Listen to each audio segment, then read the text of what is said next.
Bonjour à tous.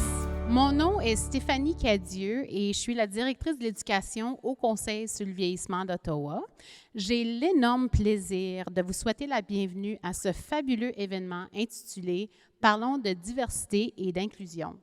Je suis vraiment heureuse de me trouver parmi vous aujourd'hui, en personne, ici, à la Maison de la francophonie d'Ottawa, malgré le nombre croissant de cas de COVID qui se propagent dans notre communauté.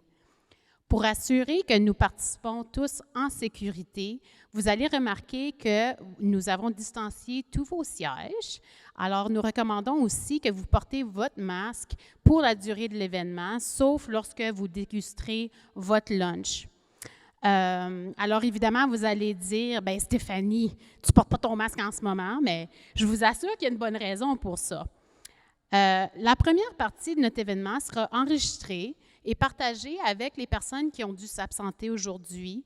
Et on a aussi l'intention de le partager avec les nombreux partenaires communautaires avec lesquels on fait affaire pour qu'on puisse la diffuser et la rendre accessible à un plus grand nombre de participants et de personnes.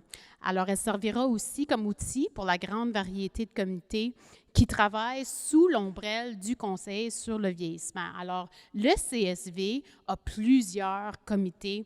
Il y en a un sur le logement, il y en a un sur l'inclusion sociale, la santé, le transport, la sécurité du revenu, et il y en a un aussi qui regarde aux affaires francophones. Puis en fait, ce forum a été gracieusement organisé par le Comité des affaires francophones et je tiens à les remercier pour tout leur bel effort. C'est un comité qui consacre beaucoup d'heures pour assurer que les besoins de la population francophone sont bien reflétés dans tous les travaux que le CSV entreprend. Il agit comme porte-parole pour les personnes aînées et nous aide à identifier les problématiques qui nuisent à la qualité de vie des personnes aînées. C'est un comité qui s'efforce aussi à trouver des pistes de solutions. Et voilà la raison pour laquelle nous nous rencontrons tous ici aujourd'hui.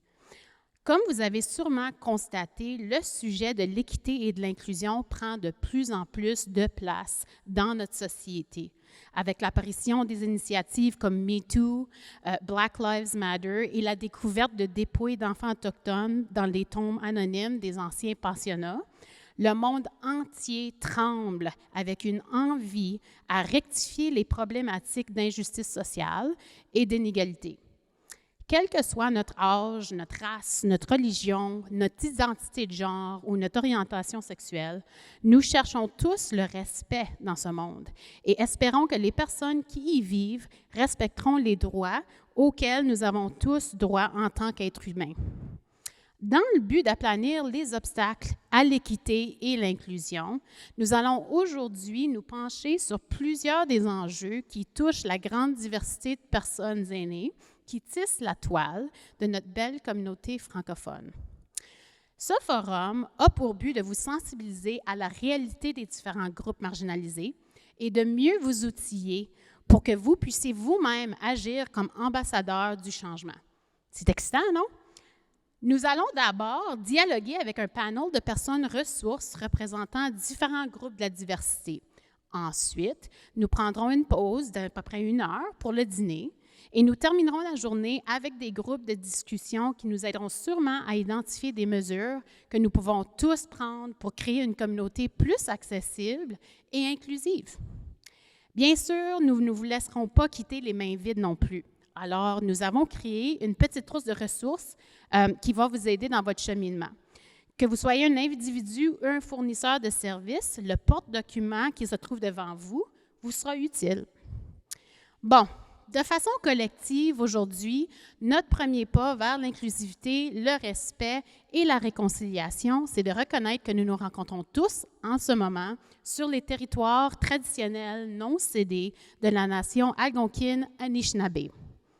On reconnaît que les Algonquins sont les gardiens et les défenseurs traditionnels du bassin hydrographique de la rivière des Outaouais et des affluents. Nous saluons leur longue tradition d'accueil dont ont bénéficié de nombreuses nations dans ce magnifique territoire et nous nous engageons à défendre et à promouvoir la voix et les valeurs de notre nation hôte.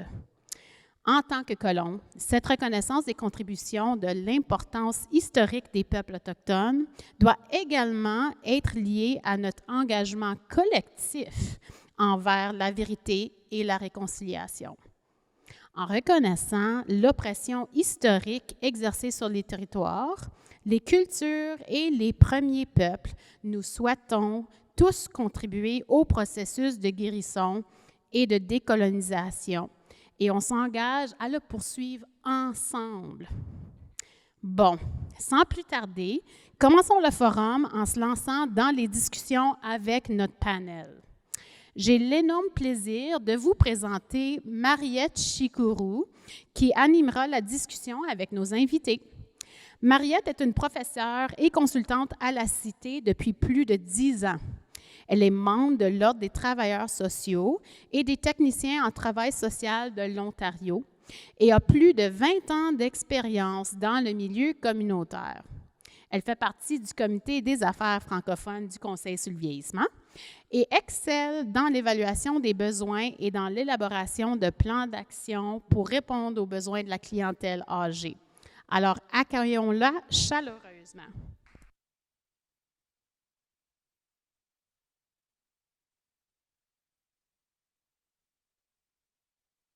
Excellent. Et je demanderai aussi à nos panélistes de nous joindre sur la scène, s'il vous plaît.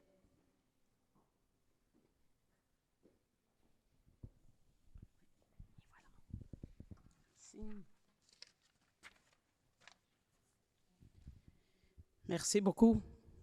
Est-ce que vous m'entendez? Avec le micro, c'est mieux, hein? Oui. Bonjour tout le monde. Là, on a nos invités, nos panélistes qui vont être avec nous aujourd'hui. Je pense qu'on a Joséphine qui est en train de monter, Esther, et puis Joanne. Oui, bonjour Joanne. Ça fait plaisir de vous voir.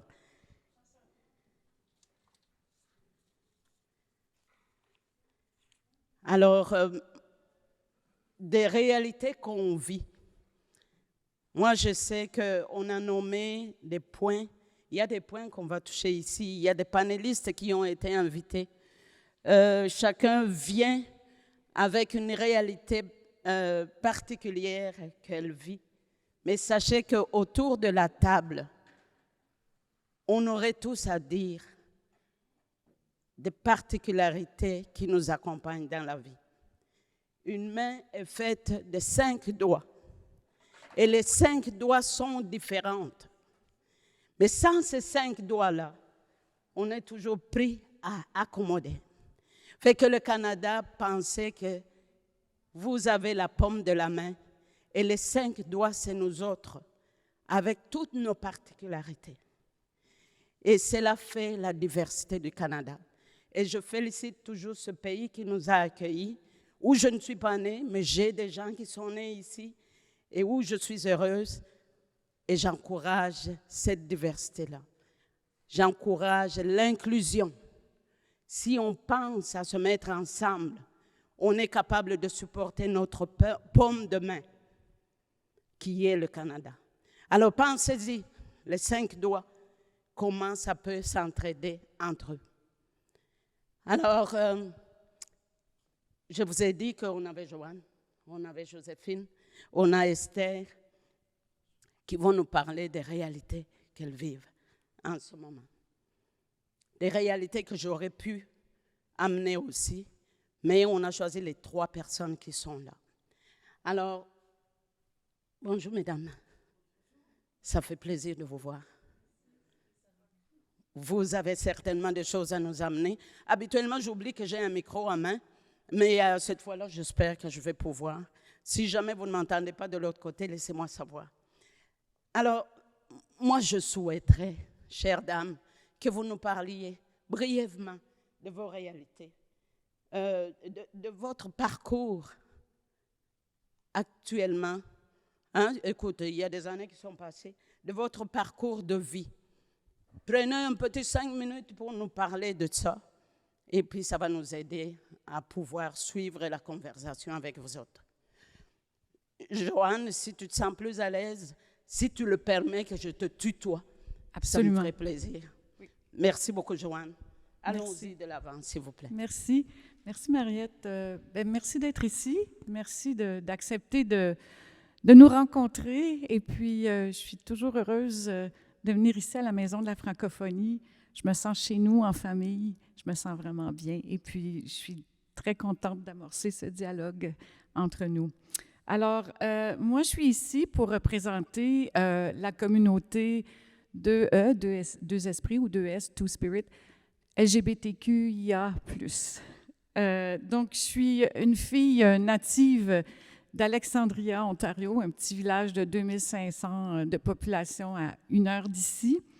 40% de la population est écossaise et 60% francophone.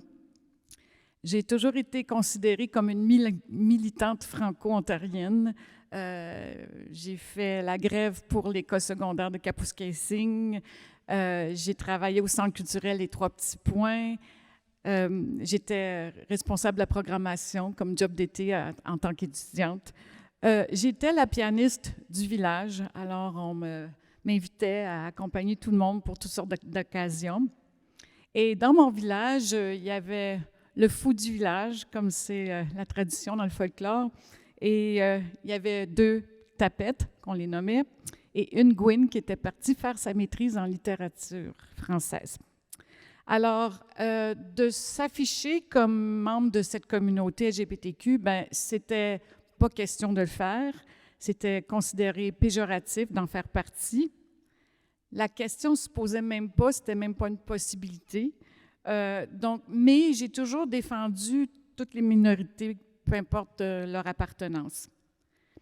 À 14 ans, j'ai fait une rencontre déterminante.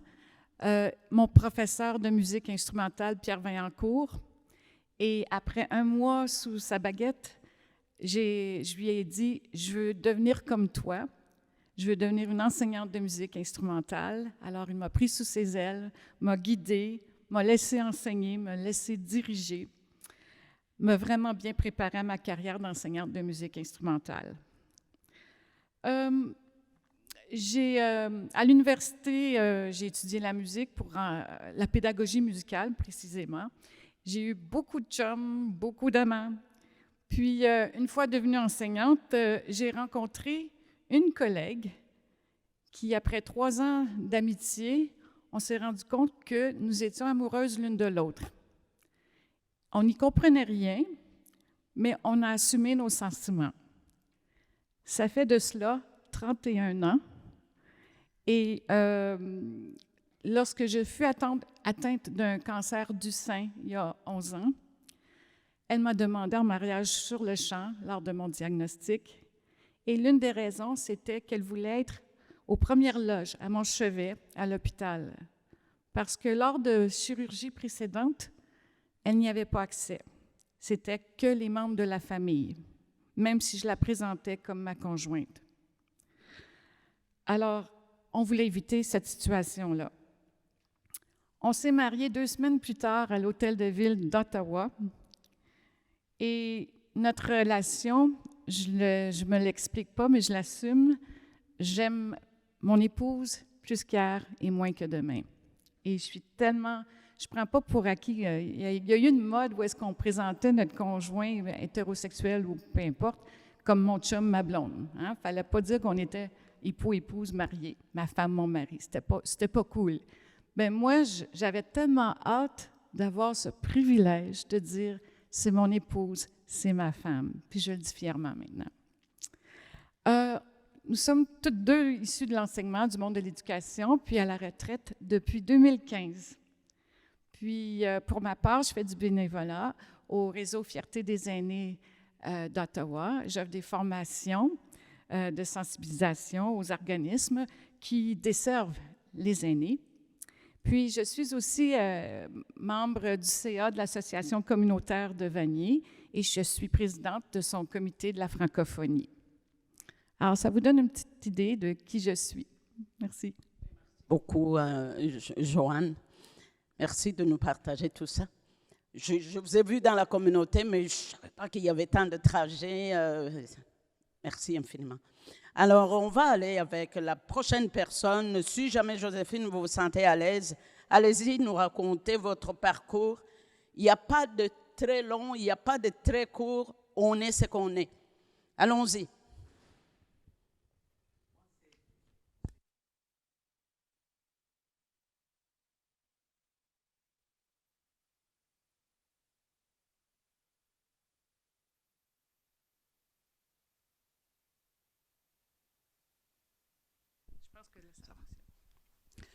Mon nom c'est Ngaloula Joséphine.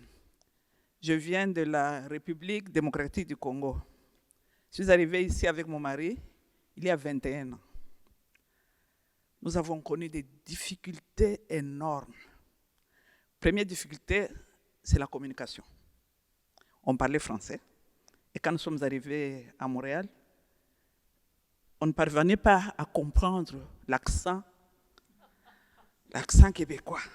Et ce que nous parlons, donc on se retrouvait, on ne parvenait pas à communiquer facilement. On a hérité au problème de culture. C'est, disons, deux mondes différents. Ce que peut-être eux prenaient pour... je vais vous donner un petit exemple. Je suis allé travailler à la Cueillette des Fraises.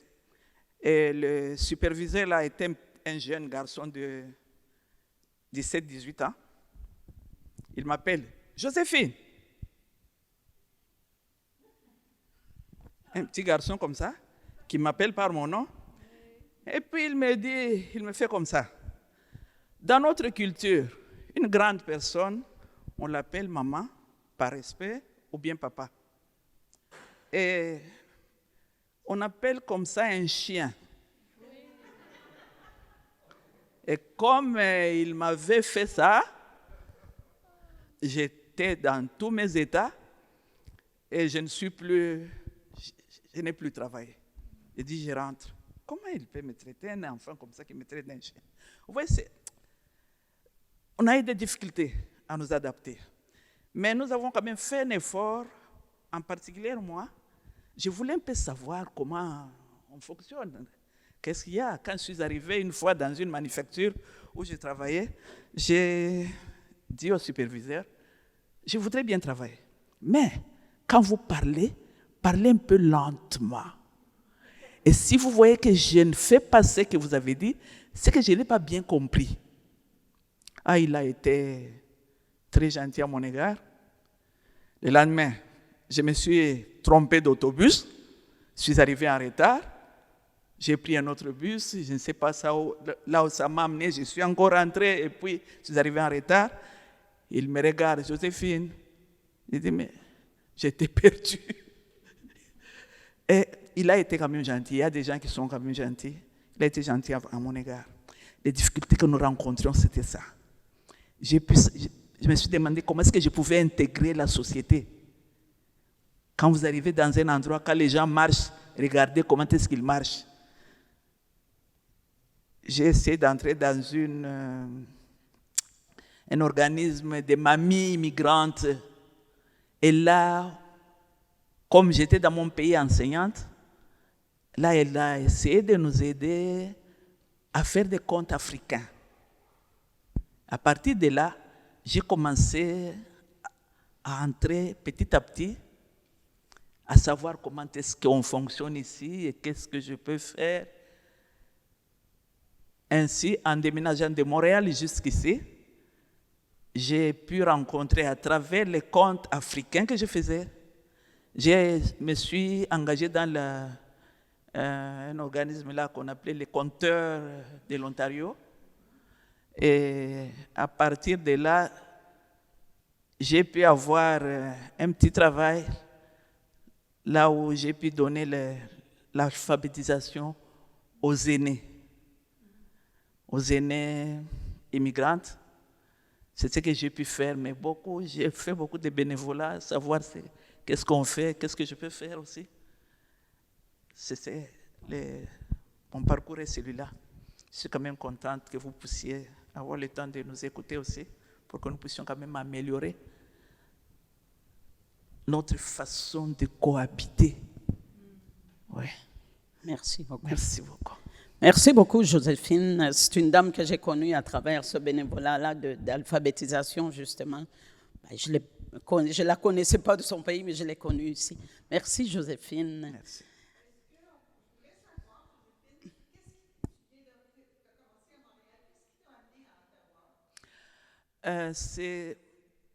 J'ai quitté Montréal, c'est mon fils, parce que nous étions venus ici, c'est notre fils qui était très malade et on nous a fait venir pour que nous puissions être à côté de lui.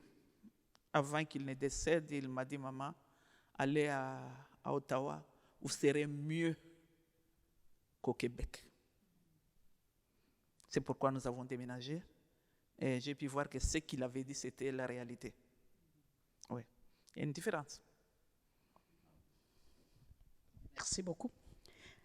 Alors, tu as la réponse que... Super, merci. Alors, Esther, je pense que tu as à nous raconter aussi de ton parcours, long ou pas long, mais on va suivre ce que tu nous offres.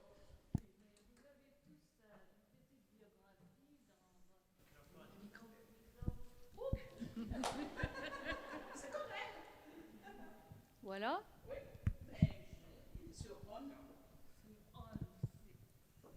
Hello, hello. Oui, vous l'avez sur on. Allô? Oui. Ça fonctionne maintenant? Ça marche? Juste la rapprocher. Comme ça? Oui, je pense. OK, d'accord.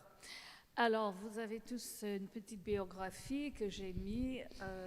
On m'a demandé de mettre quelque chose. Je ne savais pas quoi mettre.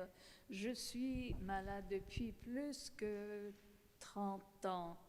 C'est une maladie invisible, un handicap invisible. Et au début, les gens, quand je me suis présentée, je commence. Je suis originaire de Montréal.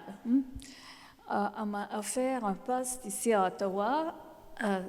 Alors, j'ai décidé, on va déménager à Ottawa, toutes sortes de possibilités. Alors, j'ai trouvé que c'est vraiment très, très différent. La culture ici, l'environnement, les sujets, tout. C'est comme je voyageais en Europe, mais sans les connaissances, sans les amis. Je connaissais des gens, des collègues avec qui je travaillais à Montréal. J'avais une très, très belle amie d'ancienne date qui était ici, mais tout en arrivant à Ottawa, tout s'est transformé en quelque chose de très, très différent. Alors, c'était vraiment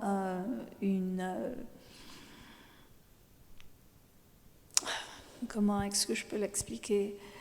Comme je suis étrangère, comme j'étais exilée, parce que mes amis à Montréal ne voulaient pas me faire visiter à Ottawa, et moi, j'allais tous les fins de semaine à Montréal.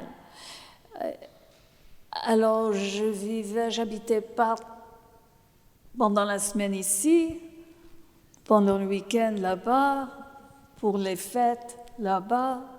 Alors, ça m'a pris du temps à m'impliquer, mais j'ai commencé par faire du bénévolat avec les organisations francophones à Vanier au début et un peu ici, un peu par là. Mais après quelques années, je suis tombée malade avec une maladie qui n'a pas vraiment de nom. Et au début, les médecins m'ont regardé et m'ont dit « Oh, vous êtes vieille, c'est pour cette raison que vous avez tous ces problèmes. » J'avais 42 ans.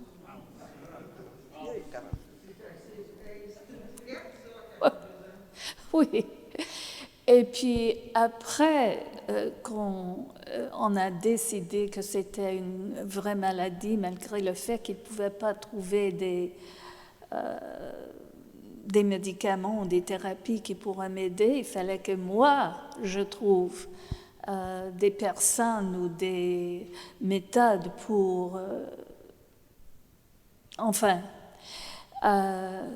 changer ma vie, parce que je passais toutes mes heures au lit, soit endormie, soit avec des douleurs incroyables, jusqu'au point que je voulais me suicider. Mais heureusement, parce que j'ai adopté la philosophie bouddhiste et je suis maintenant responsable d'un groupe des femmes dans ce groupe bouddhiste, je me suis aperçue que on ne sait pas ce qui va arriver après la vie. Non? Alors, il y a certaines personnes qui pensent que la vie continue éternellement. Il y a certaines personnes qui pensent que, si on a beaucoup de douleur, ça va s'arrêter après. Mais on ne sait vraiment pas. La seule chose qu'on sait, que ici, actuellement, on peut faire quelque chose. On peut faire des recherches, on peut demander de l'aide aux gens, on peut utiliser la religion, l'exercice, les amis, dialoguer avec du monde. Il y a toutes sortes de choses qu'on pourra faire, mais il faut le faire maintenant, dans la vie, avec l'espoir. Alors, j'ai rencontré quelqu'un qui m'a proposé certaines thérapies qui m'ont beaucoup aidée. C'est pour cette raison que je suis capable d'être ici aujourd'hui. Parce qu'autrement, 20 heures sur 24, j'aurais été au lit. Et puis, il y avait un moment où je t'ai téléphoné à mon médecin et il m'a dit « Esther, je ne peux plus vous voir parce qu'on a fait le rendez-vous, on a téléphoné pour confirmer, mais vous n'étiez pas là. C'est parce que je me suis tombée sur la terre sans être conscient du fait qu'il fallait aller au rendez-vous, et puis je ne pouvais rien entendre. Je perdais toute possibilité d'entendre ou le téléphone, ou quelqu'un qui frappe à la porte, toute conscience, mais je ne pouvais rien faire. Mais maintenant, grâce à non seulement la philosophie bouddhiste, mes amis qui m'ont proposé certaines thérapies, je peux m'impliquer, m'engager, parler aux gens, aider et encourager les autres qui ont des difficultés à affronter dans le monde. Je ne dis pas que j'ai tout réussi, non. Tous les problèmes continuent, mais au moins, et espérons à travers ce groupe-là, cette conférence, je pourrais peut-être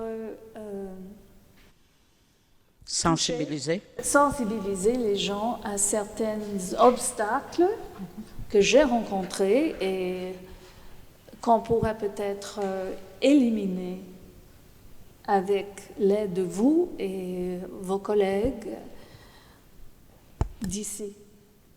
Merci beaucoup, Esther. Je ne sais pas si vous avez des commentaires ou des questions à Esther, mais je trouve ça, écoute, c'est une leçon de vie qu'on reçoit de vous toutes, d'aller de l'avant et de pouvoir vivre ensemble, de se connaître et puis de s'accepter au niveau qu'on est. OK? Fait que je ne sais pas s'il y avait des commentaires, mais merci beaucoup, les dames, de nous partager votre parcours. Il y a une autre question. Une autre question à laquelle, moi j'aurais des réponses pour ma vie, mais je ne vais pas parler de mon parcours, je ne veux pas l'amener. Mais est-ce qu'il y a des idées préconçues, des genres de stéréotypes qui vous empêchent à profiter de la vie comme aîné ou bien comme personne, des idées préconçues des gens qui vous empêchent à vous rapprocher des personnes? On peut commencer par vous, Esther, parce que je vous vois regarder, mais ça dépend. Si vous n'êtes pas prête, Joanne peut prendre le lead. Vous laissez à Joanne? OK, merci. Alors, oui, il y en a plusieurs, mais je vais souligner celle-ci. D'abord, on n'aime pas imaginer nos grands-parents en train de faire l'amour. Hein? On pense que lorsqu'on était né, on n'a pas de vie sexuelle. C'est la perception de plusieurs gens, les jeunes surtout. Et puis, donc, d'imaginer deux personnes du même sexe ou transgenres, peu importe, avoir des relations, ben ça peut être répugnant pour certaines personnes. Et puis, étant donné que je fais partie d'une communauté qui met l'accent sur la sexualité, l'identité sexuelle, bien, ça peut être intimidant pour certaines personnes de la communauté. Et l'autre facteur qui ne nous aide pas, c'est, vous savez, lorsqu'il y a les défilés de la fierté, le dernier char allégorique, ce sont plusieurs membres de la communauté qui s'affichent quasiment nus, sinon nus, les seins nus, peu importe. Alors, les gens ont cette perception que ma communauté, on est tous débridés sexuellement, on est tous comme ça. Et je veux vous rassurer, ce n'est pas le cas. Et puis moi, je suis vraiment mal à l'aise aussi avec les gens qui s'affichent comme ça dans nos défilés. Je trouve pas que ça donne je veux dire, on le ferait pas dans la vraie vie de toute façon. Alors, je sais qu'en Ontario, on peut se promener les seins nus sur la plage, c'est autre chose. Mais de là à s'afficher, moi, je suis mal à l'aise personnellement. Je vous partage ça. Puis, ben, l'autre facteur qui fait que les gens peuvent se méfier de nous, bien, c'est les croyances religieuses, bien sûr, ou culturelles. Voilà. Merci beaucoup, Joanne. Joséphine, est-ce que vous auriez des particularités qui vous empêchent d'approcher des gens, que vous sentez que on vous met de côté plus ou moins, vous ne parvenez pas à vous rapprocher?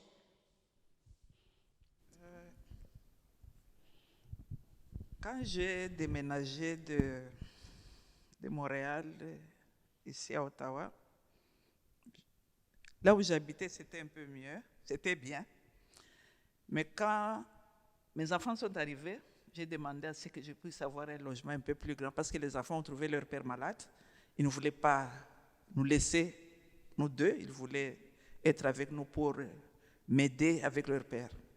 On a demandé d'avoir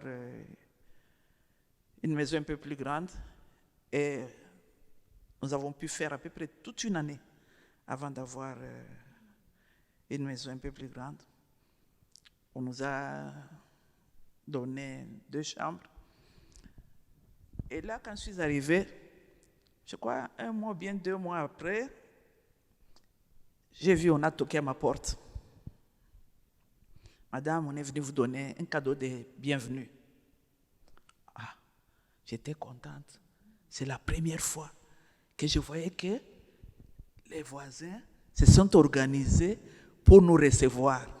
Alors j'ai dit, bon, comme ça, je peux quand même aussi essayer de les approcher, voir ce qu'ils font, parce qu'ils prenaient le café le soir, parfois ils jouaient au bingo dans l'immeuble. Et ils organisaient à Noël une soirée là dansante. J'ai demandé, j'ai dit, bon, est-ce qu'il n'y a pas moyen que quand on se réunit, que je puisse aussi faire un compte africain? C'est pour que vous puissiez nous connaître, pour que nous puissions aussi savoir comment est-ce que nous pouvons vivre. On vous répondra.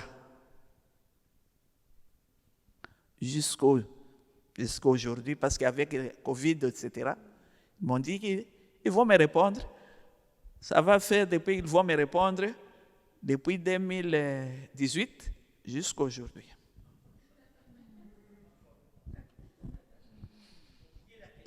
Oh,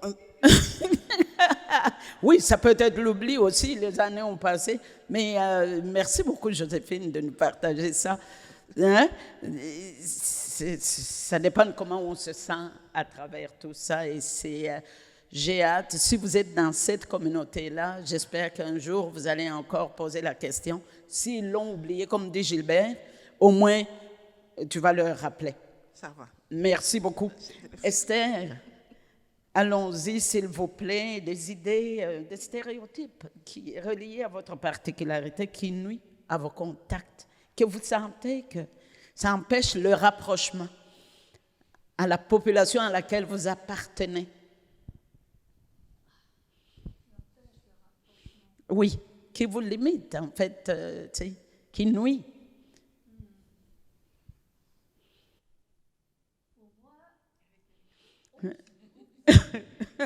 Voilà, pour moi, parce que ma maladie, mon handicap est invisible, c'était très difficile. Quand je disais que je ne pouvais pas faire ci ou ça, les gens me regardaient d'un œil un peu bizarre. Ou si j'ai pris un rendez-vous et au moment, je ne pouvais pas vraiment ou bouger, ou me réveiller, ou calmer les douleurs. Je ne pouvais pas, franchement, m'impliquer n'importe où, avec n'importe qui. Parce qu'au début, je pensais, je suis malade, j'ai pris congé maladie. Comment dit-on? C'était pas invalidité, c'était juste un petit congé. Je serais bien après 2 semaines, 3 semaines. Je peux préparer des repas, inviter des amis, mais c'était pas comme ça. Quand je rencontrais quelqu'un, ça m'a pris tant d'énergie que pendant 3 jours après, je ne pouvais pas sortir du lit. Quand je suis, par exemple, allée faire des courses, le bruit des gens qui parlaient m'a tellement affectée que je n'entendais rien. C'est comme si j'étais non seulement dure à l'oreille, mais que je ne pouvais rien entendre. Et les gens ne comprenaient pas, parce que, bon, j'ai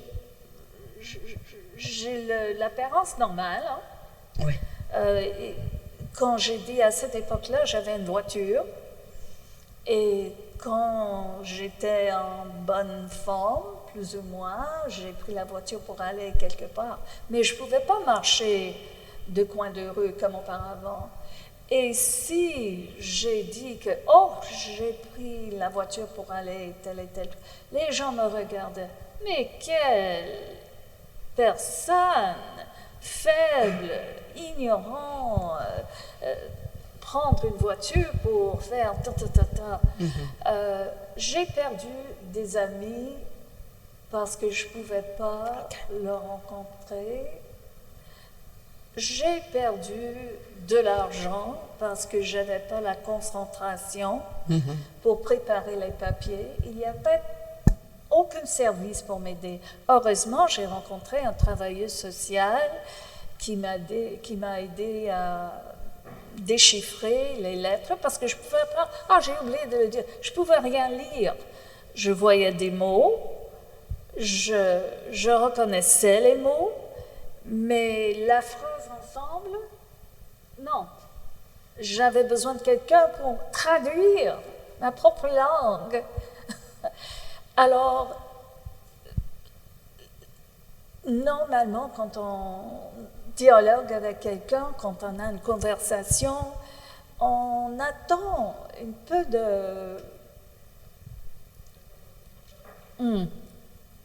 de compréhension, un peu de compassion, mais ça ne se manifestait pas parce que je n'avais pas l'air d'une personne handicapée.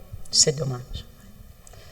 Et au fond, il faut que c'est à nous, à chaque personne, de développer la compassion, peu importe l'apparence de la personne, peu importe notre jugement, soit de leur sexualité, de leurs origines ou de leurs conditions.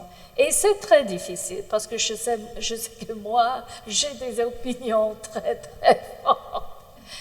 Mais si on se laisse écouter et accepter sans juger, ça va complètement transformer les choses. Et on pourrait avoir des voisins qui nous embrassent et on peut embrasser beaucoup plus du monde, une diversité du monde. Absolument. Et devenir une personne qui apprécie beaucoup plus la vie et toute la vie, même le fait d'être en vie, d'être capable de se réveiller le matin. Parce que c'est pas tout le monde qui a ce privilège. Non, malheureusement. Mais merci.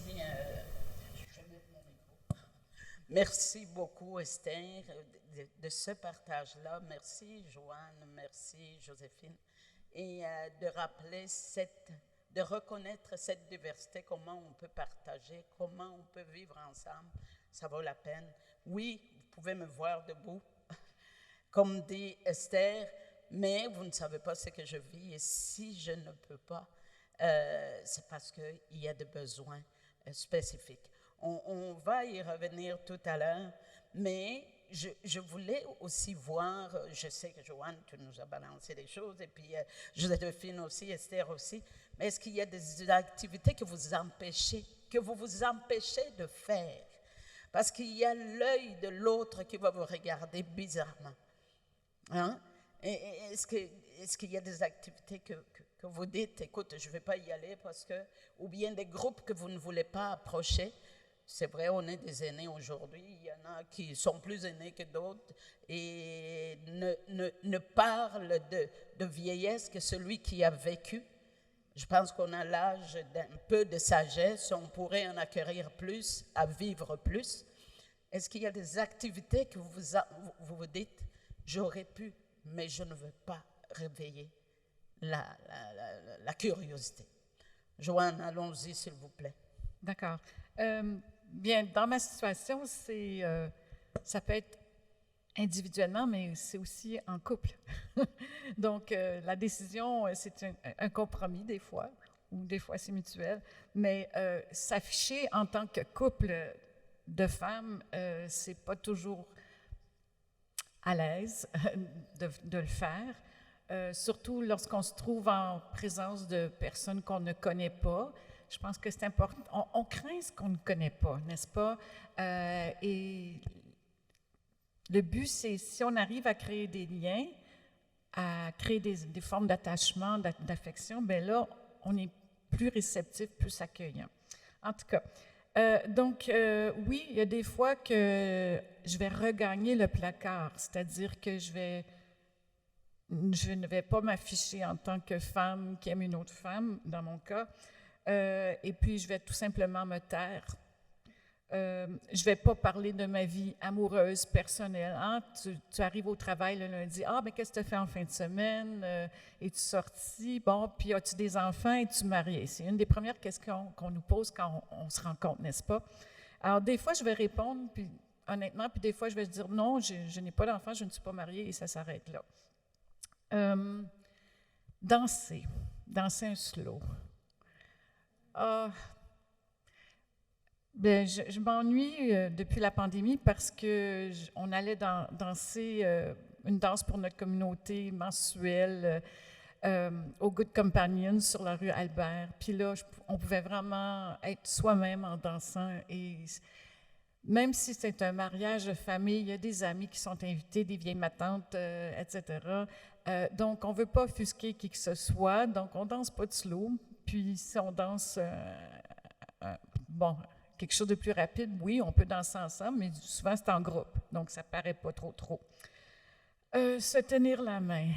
Moi, j'adore ça. Moi, je suis bien toucheuse. Puis, j'aime ça marcher, tenir la main de mon épouse. Puis, En fin de semaine, on était dans le parc de la Gatineau, puis on se tenait la main. Puis d'un coup, il y avait une famille qui s'en venait. Puis là, on s'est lâché la main parce qu'on ne voulait pas offusquer. Puis c'est une question de sécurité aussi quand tu es isolé. Je me souviens d'avoir tenu la main, puis on s'est fait injurier par quelqu'un qui passait en moto. Donc, il faut jauger. Puis, bien sûr, se donner des marques d'affection, se tenir ou peu importe. Donc, c'est du cas par cas. Puis, disons que moi, je serais plus expressive étant donné ma personnalité, ma nature, mais mon épouse est timide. Donc, comme je disais, des fois, c'est un compromis.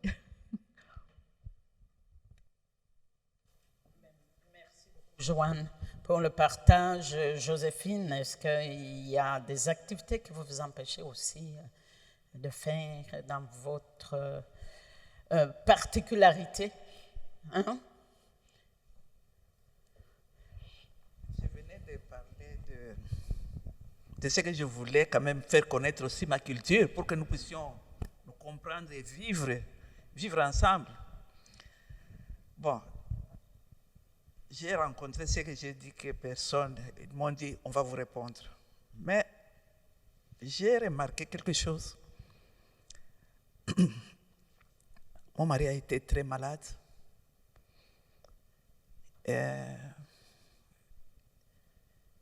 Il est mort. Et je n'ai vu qu'un mon voisin en face venir présenter les condoléances. Et les autres, peut-être, disons peut-être à cause du Covid. Hein? Alors quand je suis arrivé, j'avais l'impression qu'ils m'ont bien accueilli. Et maintenant que je me trouvais devant un problème, vous les rencontrez, ils passent de l'autre côté. Je ne sais pas s'ils pensaient que mon mari est mort du Covid. J'ai trouvé qu'il n'y avait pas cette... on dirait compassion, quoi. Et ça a fait ce que je puisse, peut-être, je me retranche aussi, je vis seul, pas comme j'avais l'impression avant. Je ne sais pas si vous m'avez compris. Oui, je pense qu'on comprend. Je ne sais pas s'il y a des commentaires. Est-ce qu'il y a un regard? Est-ce qu'il y a quelque chose qui vous empêcherait de faire partie d'un groupe d'aînés à ce niveau-là? À ce niveau-là, parce que maintenant, on reconnaît quelqu'un qui vous aime quand vous avez des difficultés. Et quand vous n'avez pas de difficultés, on peut vivre. Mais quand vous êtes en difficulté, vous ne voyez pas quelqu'un vous approcher. Est-ce que vous allez encore faire un pas vers la personne? Je ne pense pas.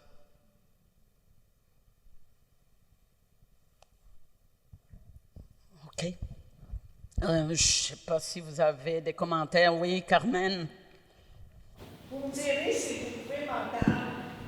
Je sais que vous êtes ici avec une certaine étiquette, LGBTQ, immigrants, personnes handicapées.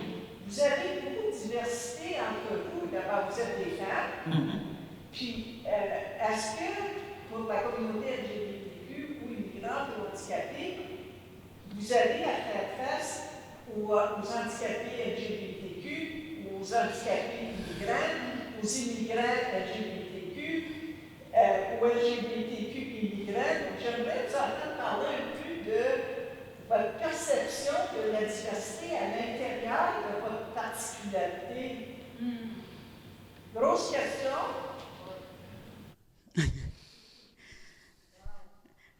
Je vois Joséphine réfléchir, mais si tu n'en es pas encore là, Esther, je t'ai sentie partante tout à l'heure. Est-ce que tu veux prendre le lead là-dedans et puis qu'on passe aux autres après? Oui.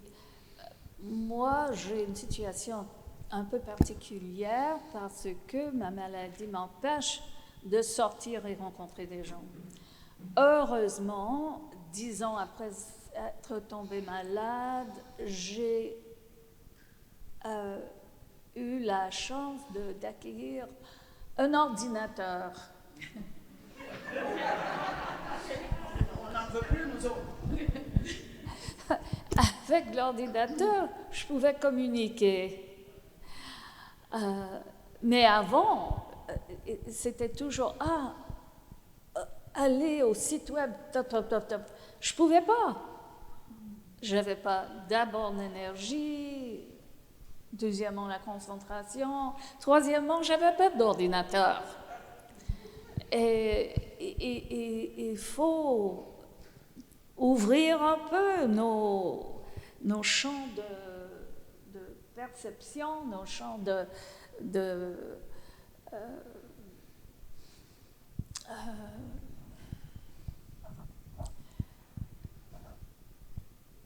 pas d'opinion, je ne sais pas comment l'expliquer, mais de voir que les choses qu'on prend pour acquis n'est vraiment pas la situation dans laquelle ou les handicapés ou les LGBTQ et les autres lettres vivent. J'ai beaucoup d'amis dont j'avais, disons, des amis de toutes sortes de communautés, mais sans être capable de sortir physiquement avant la pandémie. C'était impossible de communiquer parce que maintenant, apparemment, les gens ne répondent pas aux appels téléphoniques, ils ne regardent pas les messages sur la boîte vocale. Alors, j'étais très isolée. Je le suis encore, mais maintenant, j'ai l'ordinateur, je peux écrire un courriel, je peux prendre des rendez-vous et je peux rencontrer des groupes, des personnes diverses, tout près de chez moi. Par exemple, j'étais, je ne vais pas dire consignée, mais je ne pouvais pas trouver un appartement. Parce qu'il me fallait un appartement avec un ascenseur, sans les escaliers, quelque chose avec un loyer assez minimal, si tu veux.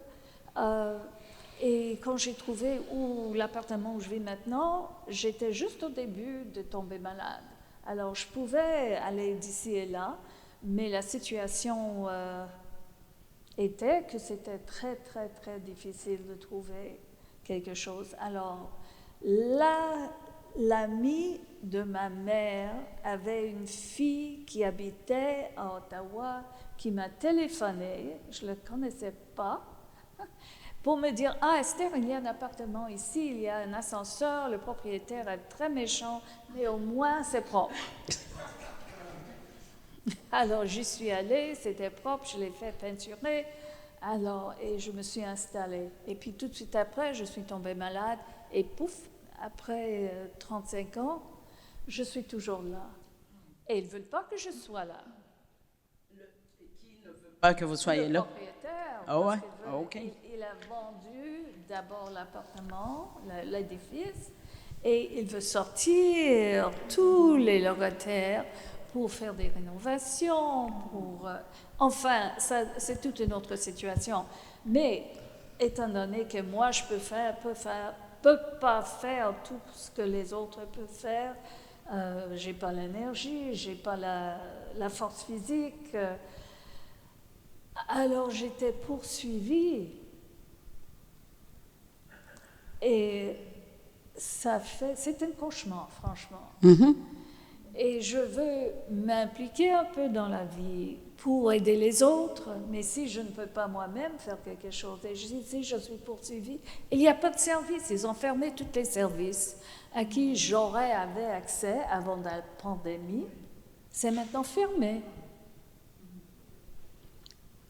Et je ne comprends pas pourquoi, par exemple, ils ont jeté de l'argent ici et là pour me livrer des boîtes de shampoing à 2 litres très parfumées, ce dont je n'avais pas besoin. Hein? Mais pas de personne qui pourra m'aider soit à ranger l'appartement, soit à sortir, faire mes courses, sans me demander qu'est-ce que vous voulez? Qu'est-ce que vous avez besoin? Ouais. Et je connaissais maintenant toutes les organisations sociales. Et chaque personne, très gentille, mais sans ressources. Alors, ce n'est pas le genre de difficulté dont tu parlais, mais c'est quelque chose qui est énorme. Et mais, vous habitez le même appartement encore? Oui. C'est quelque chose. Mais merci beaucoup. Carmen, ça va, vous avez plus ou moins... merci beaucoup, ma chère, de partager ça. Les besoins des ressources, oui, on en a besoin. Mais est-ce que vous faites partie, est-ce que maintenant vous retrouvez, est-ce que vous recouvrez un peu de services actuellement? Est-ce que ça revient? Oui et non. J'ai rencontré, grâce à mon représentant municipal, Catherine McKenney, certaines personnes qui voulaient faire du bénévolat. Okay. Alors maintenant, je compte sur eux et c'est vraiment quelque chose d'incroyable d'avoir la possibilité d'avoir les aliments, oui. De parler à quelqu'un qui m'aide toutes les semaines à faire ça. Mais je ne peux pas toujours, je ne veux pas être dépendante toujours de quelqu'un qui m'offre avec gentillesse, générosité, compassion, tout ce qu'on peut avoir. Mais ce n'est pas quelque chose de stable. Hein? On va y arriver, ma chère. Merci beaucoup. C'est très important. Il y a des gens qui parlent aux conseillers municipaux ici. On espère que le message va arriver, surtout qu'on est dans les élections prochainement. Oui, tout à fait. Alors, j'étais vraiment chanceuse. Ils ont même, avec le convoi là-bas, établi une organisation bénévole pour accompagner des gens quand ils sortaient. Et ça continue encore. Et ça fait du bien, j'imagine, parce que si on peut sortir, les muscles deviennent tout affaiblis. Absolument. Oui. Les émotions, la santé mentale, ça se détériore. Oui. Alors, il y a beaucoup de gens ici à Ottawa qui peuvent offrir quelque chose, mais où les trouver? Oui. Comment continuer les services? Comment rencontrer les gens? Oui. Alors, je me trouve très chanceuse d'avoir ce représentant. Et puis, Joel Harden aussi s'est impliqué beaucoup pour faire communiquer les uns à les autres les groupes, et même les gens du convoi avec les habitants du centre-ville où moi j'habite. J'étais trop malade pour participer, mais au moins il a fait l'effort pour rassembler les gens de différentes perspectives, différentes opinions, différentes, comment dit-on, approches. Merci beaucoup, Esther. Je ne sais pas, Joséphine, avec tout ce que vous avez entendu, avec les questions de Carmen, est-ce que vous aviez quelque chose à rajouter par rapport à cette question-là? Je voulais ajouter la communication. Oui. Malgré les efforts, j'ai vu qu'il y avait beaucoup d'organismes. Mais même en arrivant ici, je crois, Lucie a eu de la peine pour que je puisse manipuler mon cellulaire. Je ne parviens pas à manipuler et ne parviens pas à... On vous envoie une lettre, on dit aller sur tel site web, etc. Mais je ne connais rien vraiment. De tout, ordinateur, tout. Mais je vais communiquer avec les gens comment? Je dois recourir chaque fois peut-être au centre Vanier. Et pendant la pandémie, qu'est-ce que je deviens?